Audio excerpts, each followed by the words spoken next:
Lovely to see lots of familiar faces and some new ones as well. Right, we're waiting for one of our speakers, but hopefully he'll join us soon. In the meantime, I'll introduce myself just in case anybody doesn't know me. So my name's Tamsin Mann. I'm Head of Policy and Governance at PraxisAuril, although from 2 days' time, we're going to start referring to ourselves as Knowledge Exchange UK, which is very exciting for us, and I hope is exciting for you as well as many of our members. Obviously, we've taken on leadership or kind of custodianship, I think of it, of the Knowledge Exchange Concordat after the development year, which Universities UK led, and we were part of the operations group for that. I'm sure many of you have been in either conference sessions that we've run or conferences that third-party organisations have run, or some of the other events we've had where we've talked about the Concordat and how we want to incorporate it into our own CPD programmes. I'll be talking a little bit more about that later on. But the purpose of this webinar was really to kind of get the community back together again around the Concordat specifically, and to have a bit of a fresh start with phase 2, I suppose. We're out of the development year. The context for the Concordat has changed a little bit in terms of support from Research England, which is not funding the Concordat as a specific part of its activity anymore. But we know that it's still a really useful and valued part of knowledge exchange activity and has the potential for being a really important part of our knowledge exchange framework activity, how we think about the how and why of knowledge exchange, as well as the outputs measured through metrics activity. So the part of the development year, I suppose, that we kind of missed out on because the Concordat wasn't taken forward as a sector-wide activity by a funding agency was a follow-up self-assessment exercise where higher education institutions would have been asked to reflect on their self-assessment plans and on their action plans in particular, and to do some reflection on how that implementation had gone, what might have been done differently, and to set some new action plans. So I've invited two speakers to talk about how they have taken forward the Concordat in their own institutions. I'm really delighted that we have Rasul from Sheffield University and Alisdair Aldous, who's just flown in from the University of the Arts. Really good to see you, Alisdair. Who are going to provide some reflections on their Concordat journey. There's lots of similarities in terms of, timing of when the Concordat landed for those institutions. Relatively, I don't know, we may find out more similarities and differences, but, two quite large institutions, research intensive, research focused, but with very different disciplinary profiles, I think it's fair to say, and in very different places also. So when we haven't got slides, we're going to have a more discursive approach this morning to our webinar. So Sak is going to kick off talking about the Concordat and how it played out for University of Sheffield, and then Alisdair will do some reflecting on that, and we'll take things from there. As ever, if you have any comments you want to make or questions you want to ask, you're very welcome to use the chat, because we're in a meeting format here, you can simply put your hand up, and I'll try and keep an eye on whether anybody has put their hand up at any point. So, Sak, do you want to kick off and just introduce us to Sheffield and your kind of Concordat journey, as it were? Yeah, definitely. So I think I was going to sort of make a comment on sort of a few reflections, but I think you've sort of teed it up nicely there, Tamsin. The timing was right for us at the University of Sheffield from quite a few different perspectives, and the Concordat definitely gave us quite a bit of structure around some of that and quite a bit of guidance, I suppose. So innovation and knowledge exchange is an institutional priority for the University of Sheffield. We like to refer to ourselves as a research, teaching and innovation university. And that's reflected as well within sort of the innovation pillar within our strategy as well. So institutionally important to us. And in sort of how we define KE, sort of why we do it, all the sort of internal communications and benefits were a big part of that, and it helped a little bit give that leadership position, sort of top down, whatever we want to sort of refer to it as. But the timing of it was right because we were looking at our strategy at the time. We were also looking at what is our partnerships and knowledge exchange service now. And so it just seemed to tick quite a few boxes for us. What we found with the KE Concordat is it just gave us structure and sort of allowed us to put some wraparound consideration to it. And actually, one of the things that we sort of did before we actually formed the service is we established a knowledge exchange work program. So using some sort of project management methodologies, but taking things through sort of a set process, making sure we were sort of developing a brief and engaging with stakeholders and whatnot. The first project we ran through that service was through the work program was establishing the service, which was formed sort of via a period of consultation with university leadership and faculty leadership as well. That was quite important to us, and assigning professional services leadership to that and leading to what we established. That work program now sits as an ongoing activity within the partnerships and KE service, allows us to do continuous improvement, change management projects. So we have around 20 projects at any one point within the work program, but probably working on 3 to 5 at any one point, really. So we've got quite a few going on at the moment that we're trying to get over the line or a little bit more developed before the end of the year. So that really does give us the focus. But what we also have within the work program is we have a lot of business as usual activities, so training, internal communications, our own sort of external award ceremony, things like that. And we also have a program manager within that. I think that's quite important to have sort of the dedicated resource. I think without that we would struggle quite a bit. How we tend to run each project, we assign a little project manager, a little project team, but without that structure, I think we would struggle. And yeah, I think it's been useful for us in doing some of that internal and external benchmarking, sort of doing reports and understanding what we want to do, getting leadership on board, but having a clear sort of purpose of each project. So yeah, definitely from a timing perspective, but it's just given us the structure and helped to sort of benchmark ourselves within the sector as well. So and just one slight final reflection, it's also given us quite a bit more purpose around training and development, both for the academic community, but also for the professional services community, because I know that's something we've spoken about before, about sort of the future of the Concordat and its purpose. I think that's something that's definitely giving us our own Sheffield purpose as well. So yeah, thank you, Zach.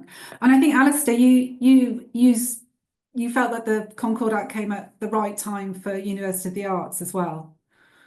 Yeah, absolutely. I mean, I could basically just repeat exactly what Zach said. Really remarkably similar kind of in terms of timing, in terms of journey, in terms of what we put in place. So similarly, we would the time over which we developed the Concordat action plan was pretty much the same time over which we developed our new 5-year institutional case strategy.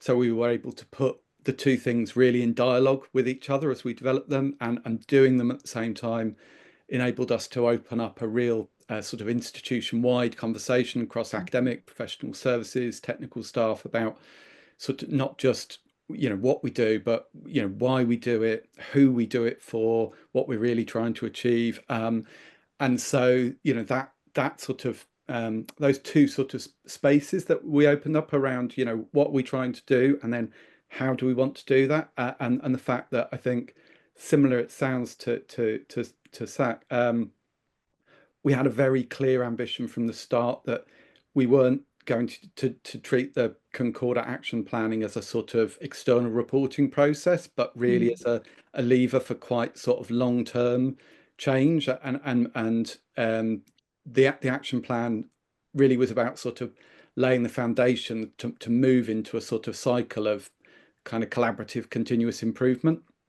And so that, I mean, that sounds very similar. We've ended up therefore with now a kind of KE continuous improvement program, which is sort of quite sort of high profile within the university. We run a lot of change projects within that program. We have a continuous improvement program manager who oversees that. So I echo Zach's point about the kind of ongoing dedicated resource that really helps to you know, kind of hold everything together, you know, because it's hard enough doing this sort of large programmatic change, you know, project by project, but kind of having a kind of long-term vision that's held together for that, and the proper support and resourcing in place for that is critical. And so by doing those two things, you know, your question was about timing. By being able to do those things together, we were really able to achieve quite a step change, I think, in terms of what the institution's ambitions were going forward for knowledge exchange, and how we understood the role of KE within our sort of wider strategic priorities, and that real sort of sense of a kind of shared endeavour across academic, professional services and technical staff. You know, that we really helped to kind of foster and develop that over that year, and have then just kind of maintained the momentum of that. So it's been, I think for us, it's been quite sort of transformational in that respect. Yeah, and I suppose for both of you, sounds like this is activity you would have done even if the Concordat kind of hadn't come along. So did the fact that there was a kind of framework, there were these principles, and there was you know, the signatory obviously was expected to be at the very most senior level of the university. Did that help to really endorse that, you know, the activity you were undertaking in the KE services, and kind of bring it out of just being a kind of internal KE office activity to giving it more visibility? I definitely think it did. It gave us structure and purpose. I think we might not have, there may not have been the case to continue the work program. I think it definitely made the case for that. I think it gave us that external neutral view of things about the Concordat and what it means and how you can sort of implement it. I think without it, we would have still done it, but I don't know how it would have looked or how we would have achieved what we wanted to achieve. And yeah, it gave us that at the time Research England perspective on it, and this is what universities should be thinking about within their sector. So yeah, it definitely helped and made leadership understand the focus, I think. Yeah, to echo that, I think I mean, it definitely helped that at the time you had the kind of KEF emerging, and this sense, I guess, that for institutions that KEF, Concordat, HEPSI, high funding would all start to kind of link together, and that provided us with a lot of kind of levers, I think, for getting real senior level buy-in to the whole process, and understanding that this was really quite important about, you know, kind of future positioning and giving ourselves the best possible opportunity going into what might be a slightly different landscape in the future. So and would it have happened anyway? I think, as Zach said, I mean, I think it would have happened, but in a very different way. I think the Concordat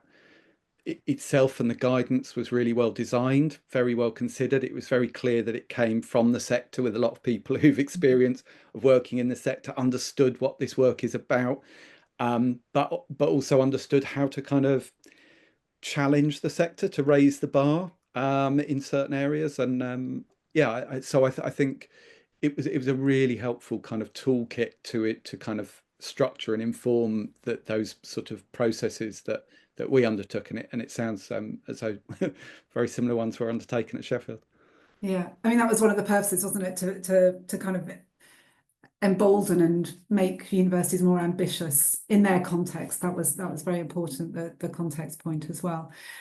In terms of you know, setting action plans, because we were kind of trying to focus on the action planning element of the Concordat and how that had played out. I mean, you obviously had a particular task that you used the Concordat for in terms of thinking about that continuous improvement. Did you set an action plan, priority actions as part of the Concordat and stick to those, or was it, you know, did you find that you had different actions as implementation went on, or were they just used to kind of go back to and say, well, we thought we'd want to do that, but actually we're going to do something a little bit different, but there was kind of reason for doing it differently? So we did have a really structured plan. What I should say, the consultation that established the service, as well as being a project within our work programme, because of the size of it, we worked with our strategic planning and change directorate as well. So they sort of did some of the wider wraparound support and a lot of that. We had to go through sort of HR consultation and other bits. So they provided us that. So that definitely helped. And it just helped us sort of get to the point we wanted to get to. I think we did keep elements of sort of continuous improvement in there, sort of regular reflections. We did quite a lot with leadership, but also with the team on sort of processes and priorities and objectives and things like that. And what we also did for the team is we sort of did it a little bit backwards, mainly because of timing, but because of how we were sort of established the service and the way we were getting the service ready, we spent a period in service readiness. We did individual objectives first within sort of our performance reviews. Then we did our service objectives. Then we did our vision and mission statement. And that all seems a completely wrong way around. But actually, for us, from a timing perspective, it made sense to do it that way around. And it just meant we were sort of testing the ground and just doing more continuous improvement until we got to the point where we are at now. Yes.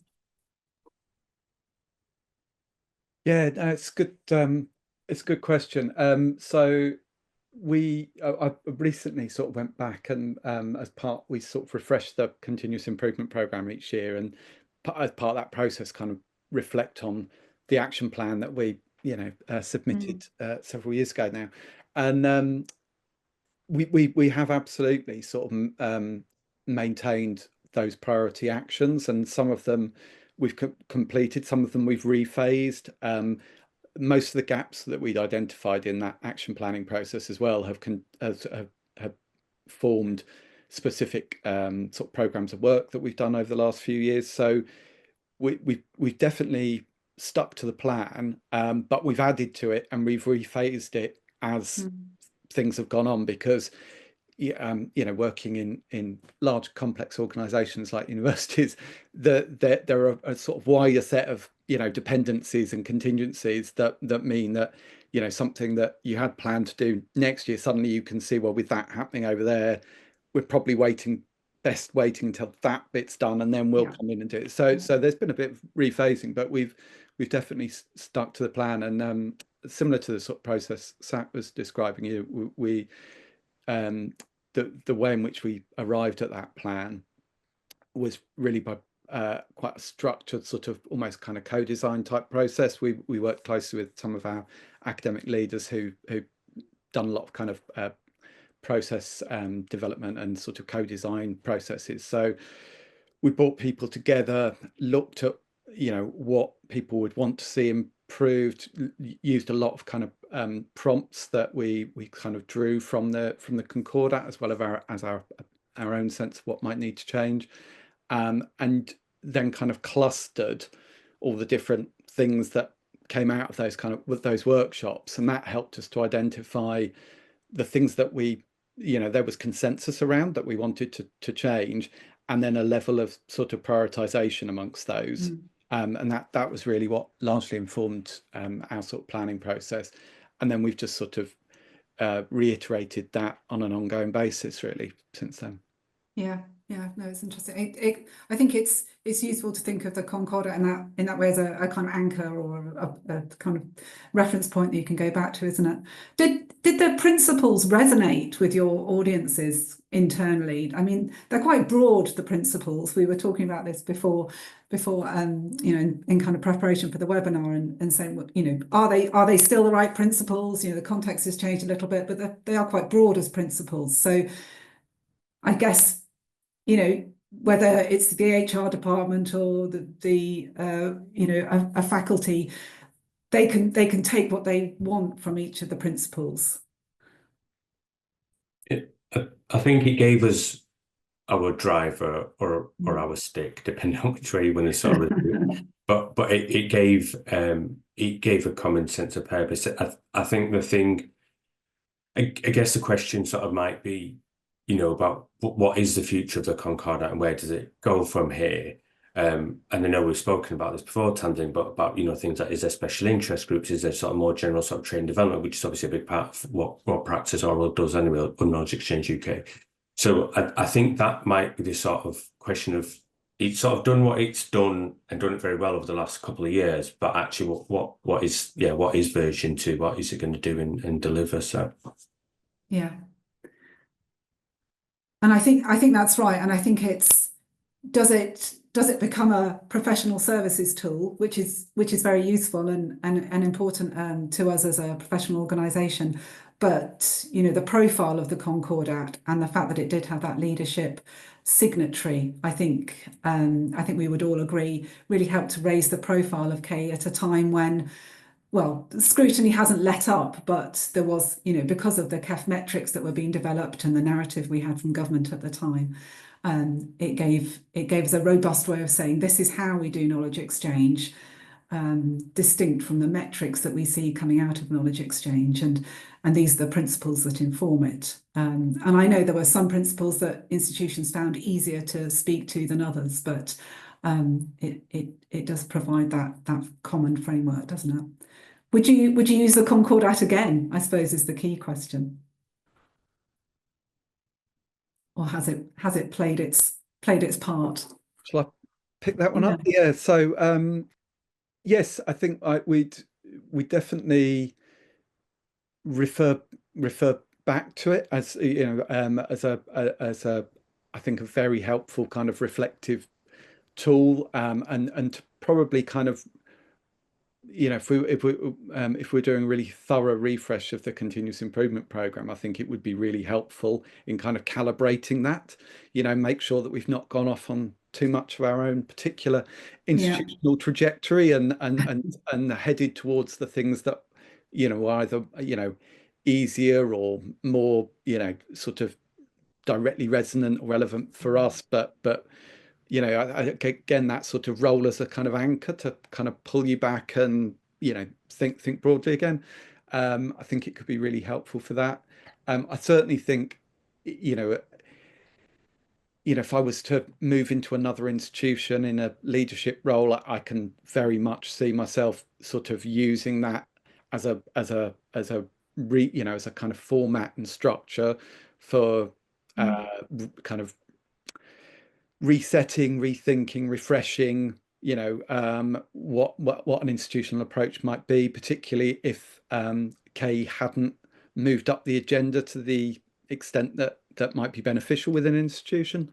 So I think it, for me, it definitely, you know, continues to be a very relevant sort of touch point, and could be a really relevant tool. I think, you know, going back to that question of the future of the Concordat, I think it's whether, you know, whether it becomes a kind of tool that sits there for the sector to use, or whether as a sector we agree to do something more active with it, and what that looks like. You know, clearly there's a sort of staff development piece around it that, you know, that's relevant at all levels within the institution, which I think's, you know, quite interesting to explore. But again, in that sort of, you know, if you're trying to kind of facilitate some more transformational change, is there a kind of package of stuff that might go with the Concordat that would help with that? Yeah. might, you know, if we're doing that in a more conscious way as a sector, might that help to kind of further iterate and improve the Concordat itself? Yeah, no, that's an interesting point, isn't it? And I like your point that, you know, actually, yes, if you went to another institution, you know, in the same way that you might ask to see any kind of strategic plan when you take on a new role, actually, where's your Concordat response is a useful way of getting the flavour very quickly of an institutional approach to KE and understanding so that's a nice point. Yeah.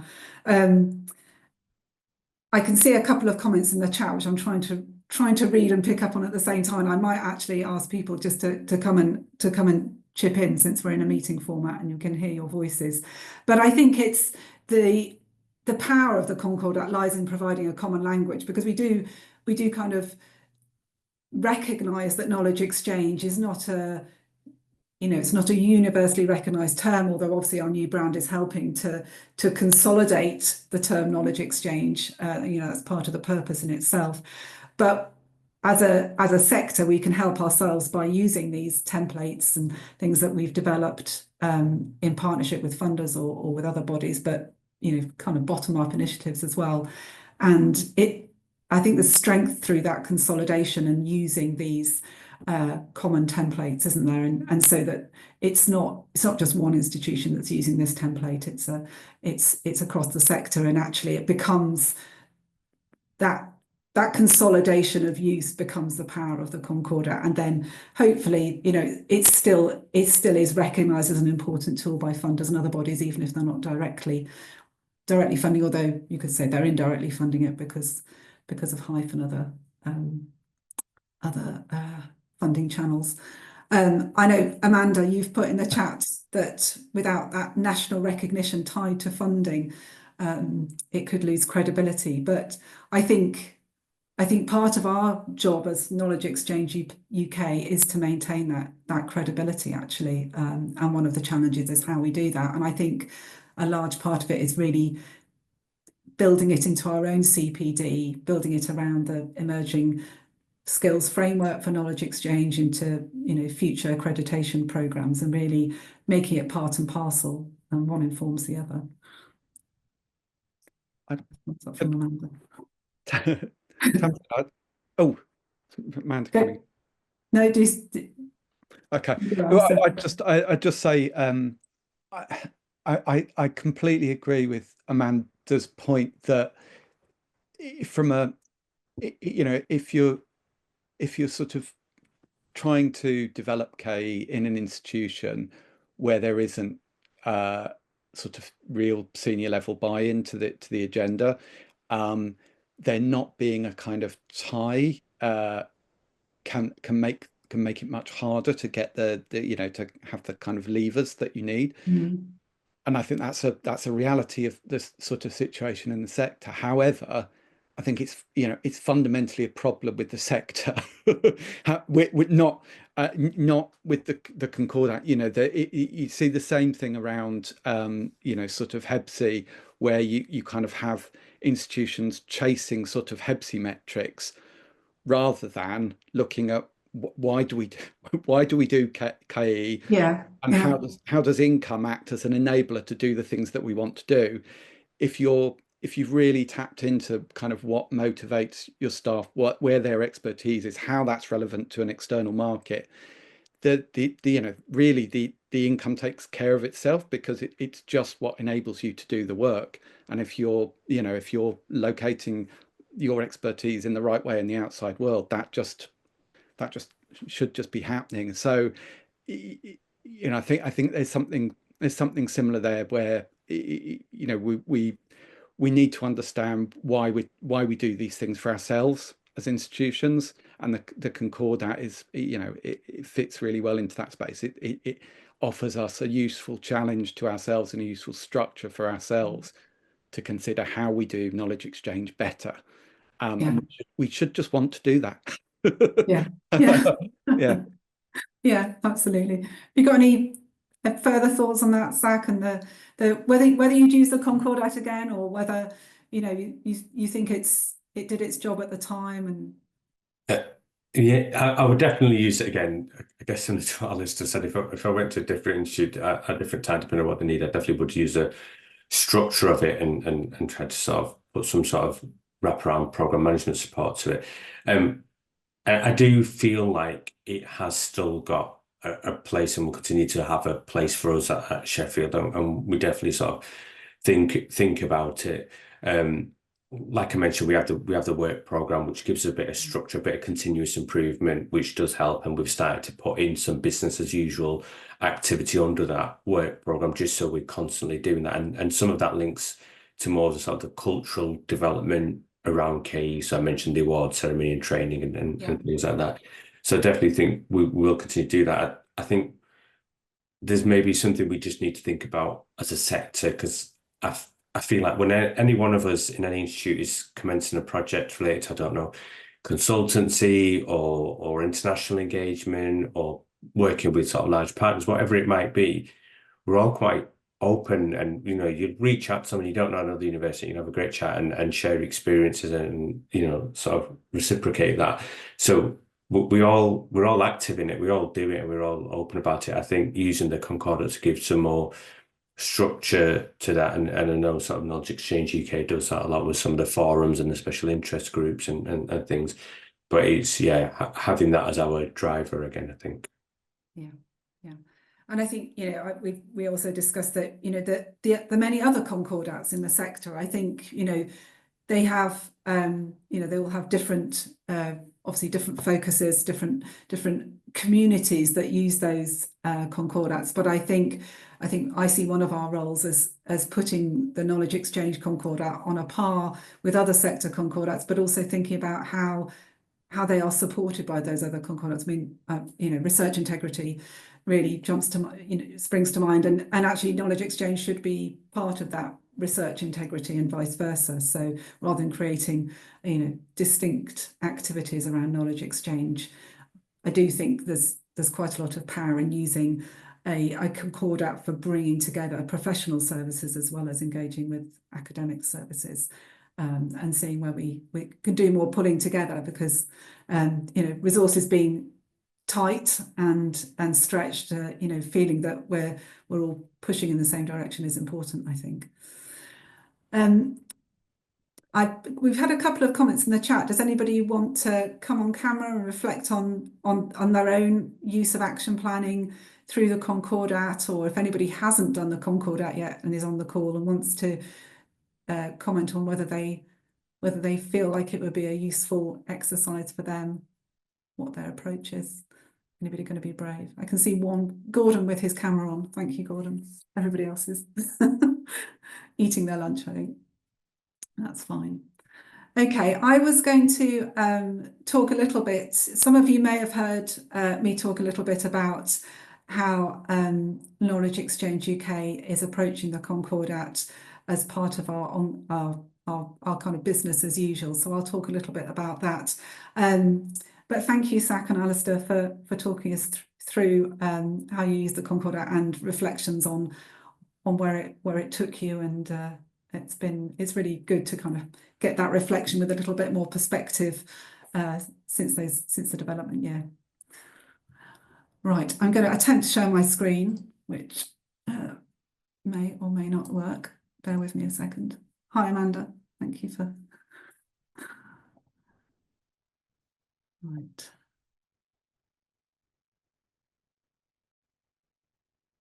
Okay. So you can all see my screen, and I'm going to go into present. Okay, is that all looking all right for everybody?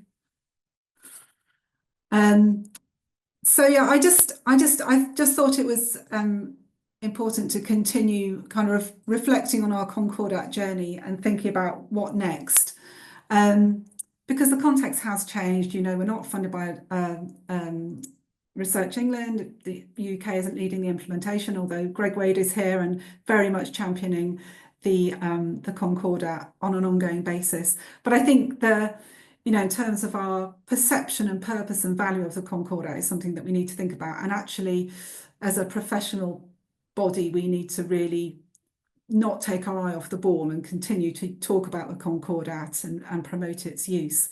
But we need to set expectations around how you might use this framework in terms of, frequency of use, how it's used in terms of reporting. So obviously in the development year, there was, reporting to through a submission portal, and there was a peer review college. Those mechanisms are no longer in place, or they will need putting back in place if that was felt to be that, the main point of the Concordat. That principle of a peer review college is one that we are kind of postponed, I would say paused rather than completely disbanded. But I think it's about continuing to engage with leadership around knowledge exchange, and when we've had discussions about industrial strategy and Invest 2035, the new Labour industrial strategy, it's clear that knowledge exchange is a really central plank of that. And so we can't, we do need to emphasise the how and the why of knowledge exchange, as well as just focusing on those metrics. So this is work we've shared before, as I say. So this is the vision for the Concordat, so maintaining it as a UK-wide framework for knowledge exchange practice and culture. Some of you will know that in Scotland, the Concordat is very much part of their higher education innovation funding assurance programme. It's, so it'll be interesting to see how that plays out in Scotland, where we had 3 institutions do the Concordat development year, but the majority of Scottish institutions didn't. My colleague Zoe Card is working very hard to build Concordat principles into training and professional development, and into thinking about how the skills framework reflects back into the Concordat, and how those 2 elements of CPD can be used together. We want to retain senior leadership as signatories to the Concordat principles, and we might think about who that senior leadership is. So for some institutions, that might actually be the director of a knowledge exchange office. It might be a pro-vice chancellor for knowledge exchange, or it might be a vice chancellor. And I think there's more flexibility maybe in where we think that signatory might come from. But I think the time is right actually for going back to the sector and asking institutions to confirm their support for the Concordat in its next phase. So that's something that we will probably be doing in the new year. And then a large part of my job at Knowledge Exchange UK is obviously continuing to engage with policymakers and funders, and maintaining the importance of the Concordat as part of our very broad evidence base that isn't just metrics focused, but is focused on practice as well. I think the Concordat has really brought out interesting stories, evidence, things to think about around workforce skills, recruitment, accreditation, diversity and knowledge exchange. And that's a part of our work that we are increasingly focusing on, career paths through knowledge exchange, right from entry level through to the more senior and leadership roles, how we bring people into knowledge exchange and how we build their career through knowledge exchange. And we used some funding from the end of the Concordat first phase to work with research consulting and do some analysis of job adverts from our jobs posting board, which is a really interesting exercise in seeing how institutions frame knowledge exchange jobs, because sometimes they are related to particular funding initiatives like connecting capability funds or industrial strategy or a particular sector, or sometimes they're much more kind of generic, an IP commercialization manager or something. But it's always interesting to see. And so that work has helped to inform both how we think about our membership. It's helped us to think about our training, and it's helped us to think about that skills framework as well. And then I suppose the other part of the Concordat, that conversations that I've been involved with because we've been involved in the Concordat, is this additional purpose. And this is where, I think there's a strong link to the research excellence framework and the PC column in particular, where we think about not just about research culture, but research and knowledge exchange culture, and how the Concordat can help to inform the ref itself about culture in institutions. I don't know how successful we've been in that conversation to date, if I'm honest, because the ref is such a huge piece of work that it kind of has its own momentum, as I'm sure many of you know, and just trying to draw attention to knowledge exchange in that in those conversations is quite hard. But I think that's something that we should keep our eye on as well. And if anybody has any thoughts in that respect, I'm very, very interested to speak to you. The final bullet point on this slide is the one that I wanted to really bring attention to, and that's about the user voice. So I've really emphasised the utility of the Concordat when I've spoken about it in the past as a tool for internal engagement. Of course, the KEF originally was also focused on external engagement. And I think it's true to say that user voice, it's now been dropped as part of the KEF metrics exercise. They recognise that, that is not necessarily useful for businesses engaging with universities, or it doesn't give that picture of engagement. And I think that Concordat is the same. There's still an open question about the user voice in the context of the Concordat and how we might hear that more. So this is where I think we can start to use the Concordat model as a way of talking about knowledge exchange with different audiences, and that's something we're going to be exploring as well. I'll fly through this slide because this is really just about how the mechanisms of the Concordat and what we want to think about. So frequency and scale, the format and the platform, who you're reporting to, whether it's sufficient to use the Concordat as an internal tool, whether you would like some kind of peer review on the assessment that you've done, or whether you would like more in-depth consultation to help with really resetting knowledge exchange activity, perhaps, or really kickstarting knowledge activity in an institution. I think those are all options that we can help to facilitate. And then the community support, so bringing together conversations around the Concordat specifically. I mean, I feel that everything knowledge exchange does pertains to the knowledge exchange Concordat, but we want to maintain that conversation around the KEC itself, and these webinars are part of that. And of course, picking up the Concordat at conference and when we come together with directors is important too. So those are just a few points that I wanted to raise. I'm going to stop sharing so I can see the audience again. I don't know whether anybody wants to reflect on some of the points that I've raised, or wants to make any comments in the chat, or has any strong feelings about what we really should be prioritising in terms of next steps for the Concordat, or whether we're happy as for it to be confidently but quite quietly moving along in the background, and we will, it will be part and parcel of knowledge exchange activity for Knowledge Exchange UK going forward. I don't know if anybody's got any strong thoughts or observations on that. Not seeing any hands up. I don't know whether, Alisdair, feel free to come back in if you want to. We had more chance to talk about Concordat future.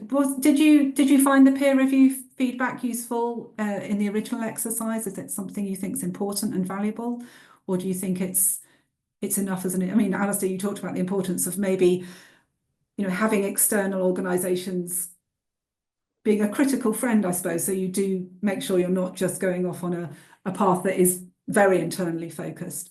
No, so we definitely found the external feedback really useful. In some cases it really validated things that we hoped others would find to be a strength of what we were putting out, and in other cases it challenged us to think whether we'd addressed things as well as we might, the spirit, I think, with which that whole kind of feedback process was engaged with by most of the participants was such that it was always very constructive feedback. It was well intentioned. It drew on people's professional experience. So I think that was definitely valuable. I was sort of reflecting after Zach's sort of last point about the way in which within the sector, I've certainly had the same experience. People are incredibly ready to share where they've dealt with really kind of, you know, complex issues and problem solved, or they've created a really good model for you know, some kind of delivery.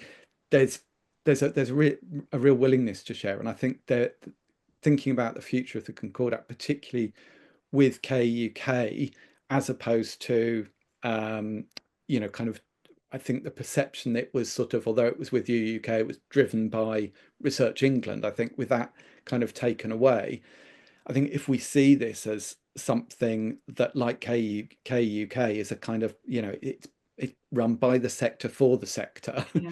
And I think if we see the Concordat in that way, the fact that lots of universities have, I think, I know Amanda at York's done very similar work to the work that Sak and I have both described, and I know that's happened at a number of other institutions. It does feel like there's probably this body of quite well articulated, documented kind of good practice, and that's come out of the last few years of responding to the KEC. And I think there is a real opportunity, and you know, it depends whether you know, Praxis KE UK has the resources and capacity to support it, but I think there's something about a kind of sector-wide continuous improvement process that where you really start to draw upon these models of good practice that have been now kind of well established, well tested, evaluated, documented, and you start to try and share these across the sector. And I think if we could demonstrate as a sector that that's how we're using it, I think that responds really well to that recent letter from the new Secretary of State. Yeah.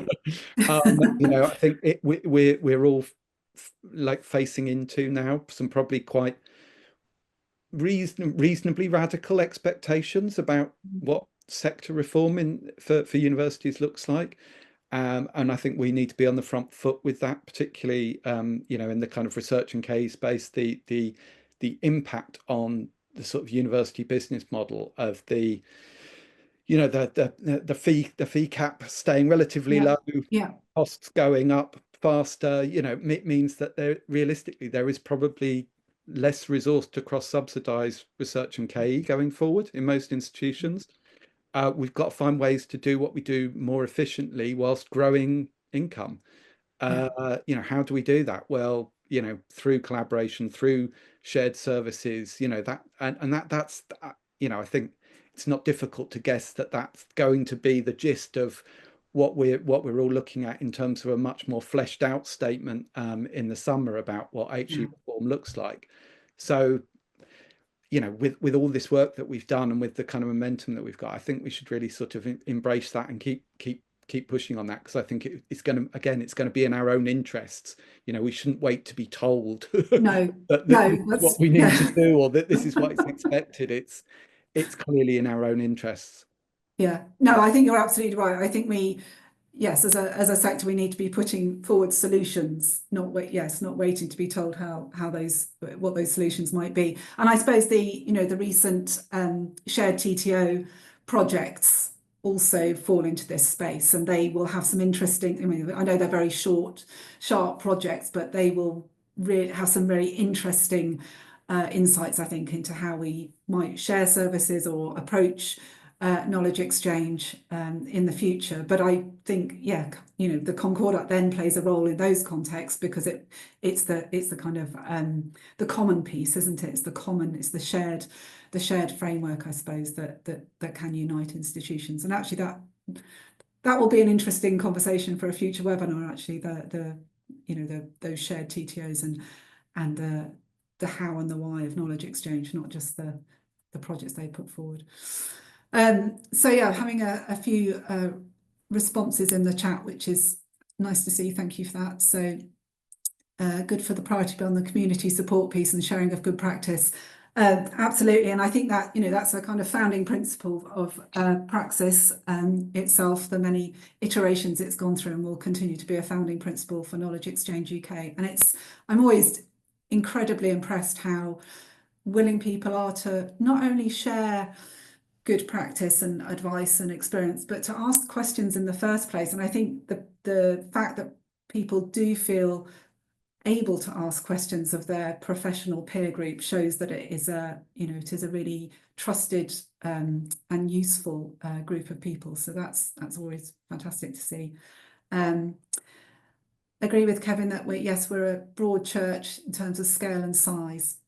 And I think, I mean, I'm sure Greg is furiously nodding in agreement with me here, that the Concordat was designed so that it was appropriate to the context. You know, the context was always something that we emphasised in the development year, that it wasn't a one-size-fits-all. It was a common framework, but institutions should have felt able to use the Concordat as it suited them in their institutions, whether that was from a research profile point of view, whether it's from the way that they were funded, from a size and scale, or whether it was to do with geography and place.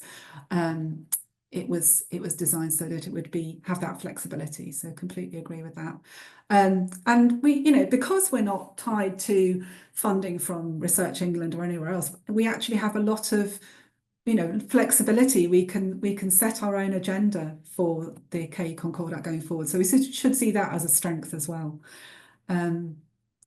Showcasing good practice. Yeah. And actually pulling out, I hesitate to say case studies, because case studies can be a bit one-dimensional. I think somebody in another webinar I was involved with the other day talked about scenarios, and actually bringing out scenarios of knowledge exchange, whether that's engagement models or particular challenges, or whether it's scenarios of engaging with another professional service division. I think that's how we might start to talk about sharing of practice in this context, rather than case studies, which can sometimes end up being the learning element of those case studies is not always brought out sufficiently. All useful comments, so thank you. Any further comments that anybody wants to make? Otherwise, I was just going to make a quick point, just I guess reflecting a little bit on some of the questions, some of the discussion.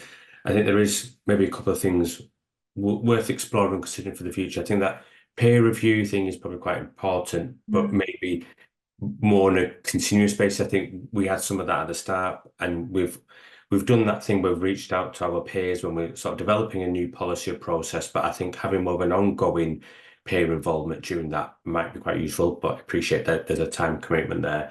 I think something about sort of scale and size, and maybe exploring options around seeing how the tech transfer shared services works, is there legs in sort of running that wide, especially in sort of a post-COVID sort of hybrid working climate. It might be something that's easier to explore.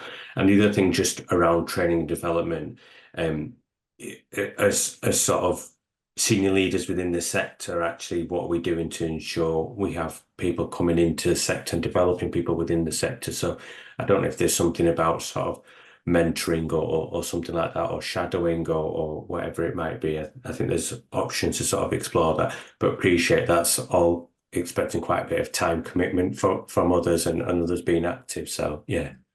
I think Zoe is thinking very actively about the various stages along that KE journey and how our training relates to that. And we've got a new programme starting in January for new entrants to KE, and that is associated with the mentoring that she's kicked off. And that's definitely, we know there's a demand for mentoring, so that's definitely something to reflect on. And actually, mentoring, of course, is about individuals, but I think with the Concordat, what we saw was a little bit of kind of organisational mentoring going on almost, through that kind of peer review when it was done well, and done in a kind of respectful way. So that's useful to reflect on. Super. Okay. If nobody else wants to continue to get comments in the chat, expectation. Yeah, so HEBS is Part A. So I'm interested in that. For those of you that remember Part A, this was more about strategy and infrastructure for knowledge exchange. HESA emphasising that it is paused rather than completely off the table. And I'm in conversation with the team at HESA about what they might be doing in that space. I think it's a little bit chicken and egg. I think, again, it comes back to what the sector thinks it might be useful, as well as what HESA think might be possible in that space, and also useful to their kind of key clients in Research England and UKI. So that's something we will come back to. And in fact, you know, in one of those webinars, it might be interesting to talk about Part A and just explore that a little bit.